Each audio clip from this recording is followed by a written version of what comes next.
ঈদ মোবারক। ঈদের দিন সকালটায় সেমাই না খেলে যেন দিনটাই শুরু হয় না। সেমাই ছাড়া আমাদের বাঙালিদের ঈদ একদমই অপূর্ণ।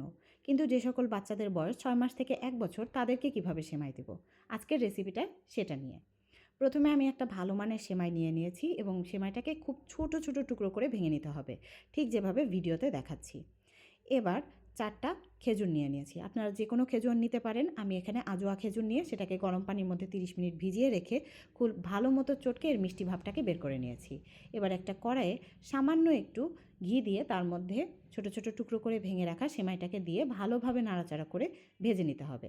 সেমাইটা যখন লাল, লাল ভাব চলে আসবে তখন তার মধ্যে খেজুরের পানি আর নরমাল পানি দিয়ে দিতে হবে যাতে সেমাইটা ভালোভাবে রান্না করা যায়।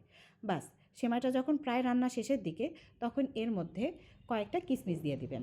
আমি এখানে 3টা কিশমিশ দিয়েছি, আপনারা চাইলে এর বেশিও দিতে পারেন। এবার রেডি হয়ে গেল সেমাই। সেমাইটাকে একটা পাত্রে নিয়ে এর মধ্যে যদি কিশমিশ থাকে সেই কিশমিশটাকে উঠিয়ে ফেলবেন। আমি এখানে একটা কিশমিশ পড়ছিল সেটাকে উঠিয়ে ফেলেছি। এবার এর মধ্যে দিয়ে দেব 30 ml ফর্মুলা মিল্ক।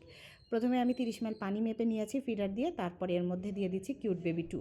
আপনার বাবু যেই ফর্মুলা মিল্কটা খায় আপনারা সেই ফর্মুলা মিল্কই ব্যবহার করতে পারেন, কোনো সমস্যা নাই। এবার এই সেমাইটার মধ্যে ফর্মুলা মিল্কটা মিশিয়ে দিলে রেডি হয়ে গেল খুব সুস্বাদু একটা সেমাই। এভাবে আপনি আপনার 6 মাস থেকে 1 বছর বয়সী বাচ্চাদেরকে সেমাই রান্না করে দিতে পারেন। আবারও জানাই সবাইকে ঈদ মোবারক।